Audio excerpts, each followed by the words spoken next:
வாழ்க்கையில் வரக்கூடிய எல்லா சவாலையுமே எதிர்கொண்டு தைரியமாக கையாள தெரிஞ்சவங்க இந்த கடகராசிக்காரங்க. நீங்கள் எப்போவுமே சகிப்புத்தன்மை உங்ககிட்ட இருக்கக்கூடிய மிகவும் சிறப்பான குணம் அப்படின்னு சொல்லலாம். மென்மையான தன்மை, மற்றவங்களுக்கு உதவக்கூடிய மனப்பான்மை, இது எல்லாமே சிறப்பான விஷயமா இருக்குது. கலைகளில் அதிகமாக ஆர்வம் கொண்டவங்க நீங்களாக இருப்பீங்க. உணர்ச்சிகளுக்கு முக்கியத்துவம் கொடுக்கக்கூடிய ராசிகளில் இந்த கடகராசி முதன்மையான ராசியாக இருக்குது. குழப்பமான மனநிலையை கூட ரொம்பவுமே வெளிக்காட்டாமல் மனசுக்குள்ளேயே பல போராட்டம் இருந்தாலும் தெளிவாக சிந்திச்சு திறமையாக செயல்படக்கூடிய தன்மை கடகராசிக்கு ரொம்பவுமே இயல்பான விஷயமா இருக்கும். இப்படி இருக்கக்கூடிய கடகராசிக்கு இந்த பங்குனி மாதம் என்ன மாதிரியான அமைப்புகளை கொடுத்துருக்கு, என்ன விஷயம்லாம் நீங்கள் நினச்சது போல் நடக்கும், எந்த விஷயத்தில் நீங்கள் கவனமாக இருக்கணும், இது பற்றின ஒரு முழுமையான தகவலையும் தான் உங்களுக்காக இப்போ இந்த பதிவில் நாங்கள் சொல்லியிருக்கோம். இந்த பதிவு நிச்சயமாக கடகராசிக்காரங்களை பொறுத்த வரைக்கும் ஒரு பயனுள்ள பதிவு அப்படின்னு கூட சொல்லலாம். ஏன்னா உங்களோட வாழ்க்கையில் நீங்கள் வெற்றி நிலையை பெற என்ன செய்யணும் அப்படிங்கிற ஒரு முக்கியமான விஷயத்தை உங்களுக்காக இந்த பதிவில் சொல்லியிருக்கோம். ஸோ ஸ்கிப் பண்ணாமல் முழுமையாக பாருங்கள். கடகராசி அப்படின்னு பார்க்கும் பொழுது பாருங்களேன், சந்திரனை ராசி அதிபதியாக கொண்டவங்க நீங்கள். கலைநயம் அதிகமாக இருக்கும், குடும்பத்தின் மீது பாசமும் அதிகமாக இருக்கும். நண்டு அடையாளமாக கொண்ட இந்த ராசி அடிக்கடி மாற்றங்களை சந்திக்கக்கூடிய ஒரு ராசி. அதே போல் வெளியில் பயணம் செய்கிறது உங்களுக்கு ரொம்பவுமே பிடிக்கும். உறுதியான குணம் உங்ககிட்ட இருக்கும். ஒரு விஷயத்தில் முடிவு பண்ணிட்டீங்கன்னா யார் சொன்னாலும் சரி, எப்பேற்பட்டவங்க சொன்னாலும் சரி, பின் வாங்கவே மாட்டீங்க. இந்த கடகராசிக்கு பாருங்கள், பெரும்பாலும் உங்கள் வீடு அப்படிங்கிறது நீர்நிலை பகுதிகளில் அமைஞ்சிருக்கும். அப்படி இல்லைன்னா கண்டிப்பாக உங்கள் குலதெய்வம் நீர்நிலை நிறைஞ்ச பகுதியில் அமைஞ்சிருக்கும். அப்படி இந்த பதிவு பார்த்துட்ருக்க கடகராசி அன்பர்கள், உங்கள் குலதெய்வம் என்ன தெய்வம் அப்படிங்கிறத நம்ம சேனல் கமெண்ட் பாக்ஸில் 3 முறை உங்கள் குலதெய்வத்தின் பெயரை கமெண்ட் பண்ணுங்கள். அப்படி பதிவு பண்ணும்போது உங்கள் ஆள் மனதில் ஒரு பிரார்த்தனையை நினச்சிக்கிட்டு அது நல்லபடியாக நடக்கணும் அப்படின்னு நம்பிக்கையோடு பதிவு பண்ணுங்கள். கண்டிப்பாக உங்கள் குலதெய்வத்தின் அருளால் நீங்கள் நினச்ச நல்ல விஷயம் விரைவில் நடக்க வாழ்த்துக்களையும் உங்களுக்காக இறைவன்கிட்ட நாங்கள் பிரார்த்தனையும் செஞ்சுக்கிறோம். கடகராசிக்காரங்க, உங்கள் சுய ஜாதக கணிப்பை எளிய முறையில் தெரிஞ்சுக்க விரும்புனா டிஸ்கிரிப்ஷனில் பாருங்கள், ஜோதிடரோட நம்பர் கொடுத்துருக்கோம். அந்த நம்பருக்கு நீங்கள் ஃபோன் பண்ணாலே எளிய முறையில் ஜாதக கணிப்பு தெரிஞ்சுக்கலாம். இந்த ஒரு வாய்ப்பை தவற விடாமல் பயன்படுத்திக்கோங்க. மாசி மாதம் முடிஞ்சு இப்போ பங்குனி மாதம் பிறந்தாச்சு.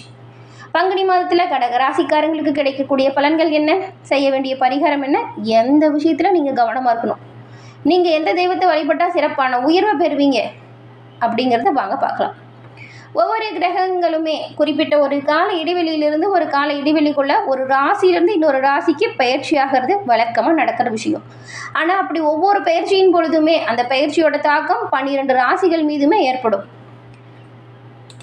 அதே போல் சூரியன் பயிற்சி, சனி பயிற்சி, இது எல்லாமே இப்போ நடந்திருக்கு. இதோட தாக்கம் எல்லா ராசிகள்லையுமே இருக்குது.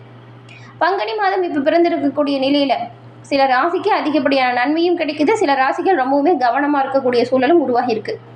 சூரியன் பயிற்சியோடு பிறந்திருக்குது இந்த பங்குனி மாதம். அதுவும் இந்த கடகராசிக்கு என்ன மாதிரியான மாற்றத்தை கொடுக்குது அப்படின்னு தான் பார்க்க போகிறோம். இந்த மாதத்தில் பாருங்கள், பங்குனி உத்திரம் வருது. ஸ்ரீ நாம நவமி ரொம்பவுமே முக்கியம் வாய்ந்த ஒரு விசேஷமாக பார்க்கப்படுது. முருகர், அனுமன், பெருமாள், ராமருக்கெல்லாம் விசேஷம் நிறைந்த ஒரு சிறப்பான மாதம் இந்த பங்குனி மாதம். முருகன், அனுமன் வழிபாடெல்லாம் பங்குனி மாதம் செஞ்சிங்கன்னா உங்களோட வாழ்க்கையில் சிறப்பான உயர்வை நீங்கள் பெறலாம். நல்ல ஒரு தன்னம்பிக்கை, நல்ல ஒரு தைரியத்தை அனுமனின் அருளால் நீங்கள் பெற முடியும். இப்படி சிறப்பு வாய்ந்த பங்குனி மாதத்தில் உங்களுக்கு என்ன மாதிரியான பலன்கள் கிடைக்குது அப்படிங்கிறது தான் இப்போ பார்க்க போகிறோம். கடக ராசி லக்னம் சார்ந்தவங்களுக்கு தனாதிபதி சூரியன் பங்குனி மாதம் முழுசுமே 9ஆம் இடத்துல இருக்கிறாரு. 2, 9 இந்த இடத்துல தொடர்புகள் இருக்கும் பொழுது பாருங்களேன், அந்த நபர்களுக்கு பணவரவு கண்டிப்பாக அற்புதம் நிறைஞ்சதாக இருக்கும். இந்த வகையில் பார்க்கும் பொழுது உங்களுக்கு பணவரவு நல்லா இருக்குது. ராஜயோகாதிபதி தான் செவ்வாய். பங்குனி மாதத்தில் பிற்பகுதியில் பாருங்கள், அவருமே 9ஆம் இடத்துக்கு வராரு. இதனால் பணவரவில் எந்த ஒரு பின்னடைவுமே இல்லைன்னு கூட சொல்லலாம். உங்கள் தொழிலாக இருக்கட்டும், வேலையாக இருக்கட்டும், இது ரெண்டுமே நல்ல ஒரு உயர்வையும் அற்புதமாக அமையக்கூடிய காலகட்டம் இந்த மாதம். வியாபாரம், விவசாயம், இது ரெண்டுமே நல்லாயிருக்கு. பணம் எந்த விஷயத்துலலாம் உங்களுக்கு வரக்கூடிய வாய்ப்பு இருக்கோ அந்த துறைகள்லாம் நீங்கள் ரொம்பவுமே சாதிக்கக்கூடிய அமைப்பு இப்போ இருக்குது. பண வருமானம் நல்லா இருக்குது. நீங்கள் இருக்கிற துறைகள்லையுமே சாதிக்கக்கூடிய ஒரு சிறப்பான மாதமாக இந்த மாதம் அமையும். கடந்த சில வருடங்களாக பாருங்கள், நிறைய சோதனைகளையும் வேதனைகளையும் தாண்டி வந்திருப்பீங்க. இது எப்படா என்னை விட்டு முழுமையாக விலகும் அப்படிங்கிற ஒரு மனசுக்குள்ளே ஒரு குழப்பம், கவலை இருந்துக்கிட்டே இருந்திருக்கும். உங்களுக்கு வந்த சோதனை, வேதனை, இது எல்லாமே பரிபூர்ணமாக உங்களை விட்டு விலகக்கூடிய அமைப்பு இந்த மாதம் உருவாகியிருக்கு. குறிப்பாக சொல்லணுன்னா இந்த வருஷத்தில் இந்த மாதம் ரொம்பவுமே சிறப்பான மாதமாகவும், ஏன் நீங்கள் சாதனை புரியக்கூடிய ஒரு மாதம் அப்படின்னு கூட சொல்லலாம். அந்த அளவுக்கு கிரக அமைப்பு சூப்பராக இருக்குது. உடல் ஆரோக்கியத்தை பொறுத்த வரைக்கும் அடிப்படை நன்மைகள் எல்லாமே சிறப்பாக கிடைக்கிது. சிலருக்கு நீங்கள் எதிர்பார்க்காத இடத்துலேருந்து நல்ல விஷயம் உங்களுக்கு கிடைக்கும்.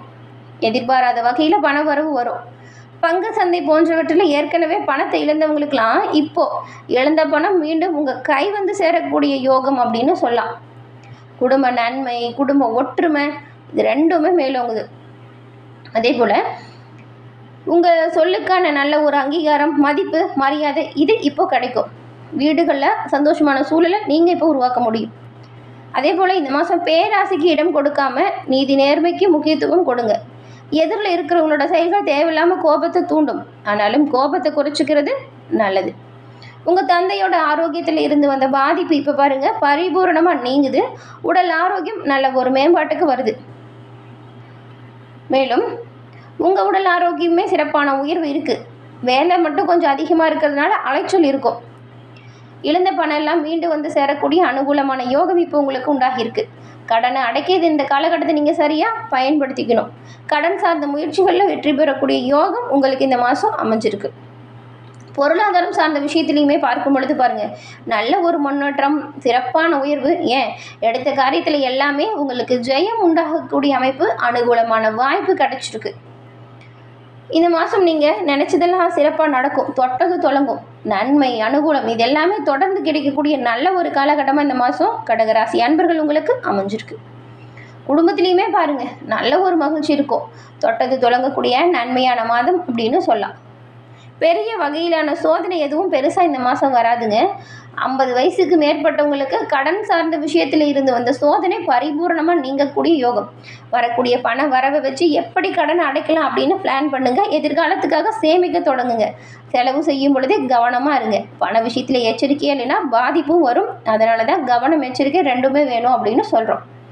உடல் நலத்தில் உங்களுக்கு இருந்த பாதிப்பு முழுமையாக நீங்கும். தன்னம்பிக்கையும் சரி, உற்சாகமும் சரி இப்போ அதிகரித்து காணப்படும். நல்ல ஒரு ஆரோக்கியம், நல்ல ஒரு பொருளாதார நிலையில் முன்னேற்றம், இது ரெண்டையுமே பெறக்கூடிய அமைப்பு கடகராசிக்காரங்களுக்கு இப்போ அமைஞ்சிருக்கு. அப்படி இருக்கும் போதும் பாருங்களேன், கடகராசிக்கு 9ஆம் இடத்துல பாக்கியஸ்தானத்தில் சூரியன், சனி, செவ்வாய், புதன் சேர்க்கை நடைபெற போகுது. எதிர்பாராத இலக்கையுமே நீங்கள் அடையக்கூடிய யோகம். எந்த ஒரு காரியத்திலையுமே துணிந்து இறங்குங்க. நீங்கள் துணிந்து இறங்கி செய்கிற ஒவ்வொரு விஷயத்திலுமே வெற்றி பெறக்கூடிய அளவுக்கு நல்ல ஒரு தைரியம், தன்னம்பிக்கை வரும். பொது வாழ்க்கையில் இருக்கிறவங்களை பொறுத்த வரைக்கும் இந்த காலகட்டம் ஒரு மேன்மையான காலகட்டம். விரும்பிய காரியத்தை நினச்சபடி சிறப்பாக செஞ்சு முடிப்பீங்க. அதே போல் பொறுப்புணர்ந்து செயல்பட்டால் நல்லது. பொறுப்போடு செயல்படக்கூடிய உங்களோட ஒவ்வொரு செயலையும் சரி, பேச்சிலையும் சரி அறிவு மேம்பட்டு காணப்படும். இது வரைக்கும் வெளி உலகத்துக்கு தெரியாமல் இருந்த உங்கள் திறமை இப்போ வெளிப்படும். அரசு வழியில் எதிர்பாராத சலுகை கிடைக்கும். மனம் மகிழும் சம்பவம் ஒவ்வொன்றா இனி நடக்கும் பாருங்கள். அதுவும் தெய்வ பணிகளில் ஈடுபடக்கூடிய வாய்ப்பு உங்களுக்கு அற்புதமாக அமைஞ்சிருக்கு. கூட பிறந்தவங்களோட தாய் வழி சொத்து விஷயத்தில் மட்டும் உங்களுக்கும் கூட பிறந்தவங்ககிட்டயே நிறைய சலசலப்பு இருந்திருக்கும். அந்த சொத்து விஷயத்தில் நிலவிய சலசலப்பு இப்போ மாறும். கூட பிறந்தவங்க உங்களுக்கு உறுதுணையாகவும் பக்கபலமாகவும் இருப்பாங்க. ஒரு சிலருக்கெல்லாம் புத்திர பிராப்தம் கிடைக்க வாய்ப்பு கூட இருக்குது. ஏன்னா அதிர்ஷ்டம் சார்ந்த அனுகூலம் இப்போ உண்டாகிருக்கு. கடந்த காலத்தில் இருந்த கடன் பிரச்சனை இது எல்லாமே நிவர்த்தி ஆகிடுங்க. நீங்கள் இந்த காலகட்டத்தில் உங்கள் குலதெய்வ வழிபாடு செய்யணும். குலதெய்வ வழிபாடு செய்கிறதுனால வரக்கூடிய பலன்களை இரட்டிப்பாக பெறலாம். வரக்கூடிய பிரச்சனை வந்து விடுபட்டு வெளிவரலாம். அது மட்டும் இல்லாமல் உயர்கல்வி முயற்சிகளுமே சாதகமாக மாறும். வருமானம் சீராக இருந்தாலும் சமாளிக்கக்கூடிய அளவுக்கு தான் விரையும் இருக்கும். அதனால தான் கவனமாக இருங்க. இது செலவு செய்யும்போது பார்த்து பண்ணுங்கன்னு சொல்கிறோம்.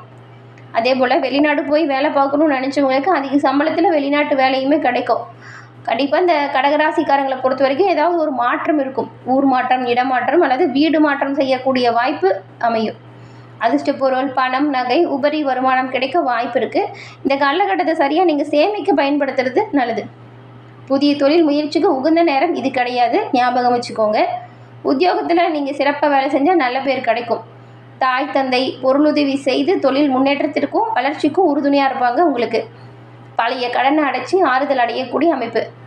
இந்த காலகட்டத்தில் திருமண தடை அகலது. நல்ல வாழ்க்கை துணை கிடைக்கக்கூடிய யோகம் இருக்குது. திருமணம், குழந்தை பேர், கல்வி செலவு, வீடு கட்டக்கூடிய செலவு, கோயில் பிரார்த்தனையை நிறைவேற்றுதல், இந்த மாதிரியான சுப செலவுகள் உண்டாகும். தடைப்பட்ட குலதெய்வ நேர்த்தி கடனை நிறைவேற்றுவதற்கான வாய்ப்பு கிடைக்கும். அப்படி வாய்ப்பு வரும்பொழுது கண்டிப்பாக அதை தவறவிடாமல் பயன்படுத்துங்க. குடும்பத்தோட குலதெய்வ கோவிலுக்கு சென்று இறைவனை வழிபடுங்க. கண்டிப்பாக உங்களோட வீட்டில் எல்லாமே நல்லதாக நடக்கும். உங்களோட குலதெய்வமோ இஷ்ட தெய்வமோ உங்கள் வீட்டில் குடியிருந்து நல்ல ஒரு அருளாசி வழங்கும். சிறப்பான உயர்வையும் நன்மையும் இந்த கடகராசி அன்பர்கள் எப்பொழுதும் பெற்று நலமுடன் வாழ நாங்களுமே இறைவன்கிட்ட பிரார்த்தனையும் உங்களுக்குமே வாழ்த்துக்களை சொல்லிக்கிறோம். என கடகராசி அன்பர்களே, இந்த பதிவு நீங்கள் பயன்பெறக்கூடிய வகையில் அமைஞ்சிருக்கும்னு நினைக்கிறோம். பதிவு பிடிச்சிருந்தால் லைக் பண்ணுங்கள். உங்களுடைய நண்பர்கள் குடும்ப உறுப்பினர்கள் கடகராசியாக இருந்தால் அவங்களுக்கும் இந்த பதிவை ஷேர் பண்ணுங்கள். அவங்களும் பார்த்து பயன்பெறட்டும். நீங்கள் இப்போ தான் ஃபர்ஸ்ட் டைம் நம்ம சேனலை பார்க்குறீங்க அப்படின்னா மறக்காமல் நம்ம சேனலை சப்ஸ்கிரைப் பண்ணி வச்சு கூட வர பெல் ஐகானை கிளிக் பண்ணி வச்சுக்கோங்க. அப்போ தான் நாங்கள் போடுற பதிவுகள் ஒவ்வொன்றுமே நோட்டிஃபிகேஷன் மூலம் உங்களை உடனுக்குடன் வந்தடையும். தொடர்ந்து பார்த்தமைக்கு நன்றி நேயர்களே.